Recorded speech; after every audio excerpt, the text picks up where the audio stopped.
علوینی هستم از ژئودتیکا. با دوربین موتورایز تریمبل با من همراه باشید.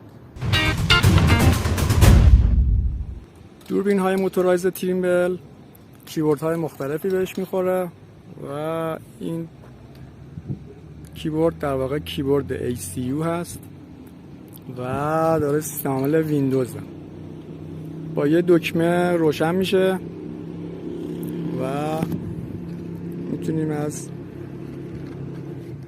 این قسمت برنامه سرور کنترلر رو اجرا کنیم.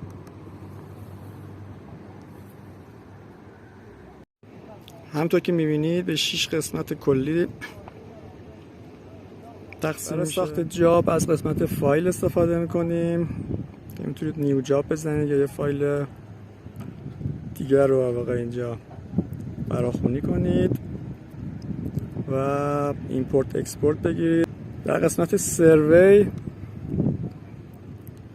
شما اگر توجیه نکرده باشید میتونید در قسمت استیشن ستاپ، استیشن ستاپ پلاس، ریسکشن یا همون ترفیع استفاده کنید و ما چون قبلا توجیه کردیم در قسمت لاست یوز شما میتونید دوباره همون قسمت برید و وارد این قسمت بشید. اینجا قسمت میجر توپو رو دارید که برای ازش توپوگرافی استفاده میشه. کانتینیوس توپو که با در واقع منشور رادیویی شما برداشت میکنید. سرفیس اسکن مثل اسکنر میتونید برداشت کنید که کلیک بکنیم دوربین به اون سمت نشونه روی میکنه.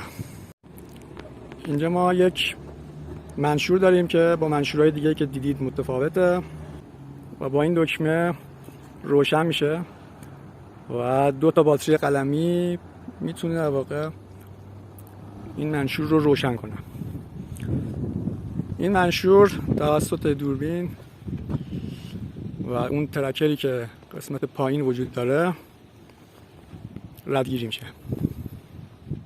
الان دوربین رو به منشور قفله و با حرکت منشور دوربین هم با ما حرکت میکنه و برای پیاده سازی دیگه لازم نیست که داخل دوربین رو نگاه کنید و رو حالت ترک هست و درجا بهتون میگه که چقدر راست چقدر چپ.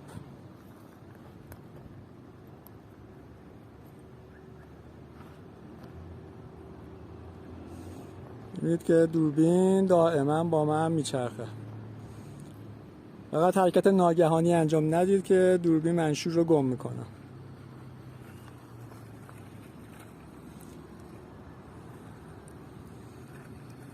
همینطور که میبینید با حرکت من دوربین هم به سمت من میچرخه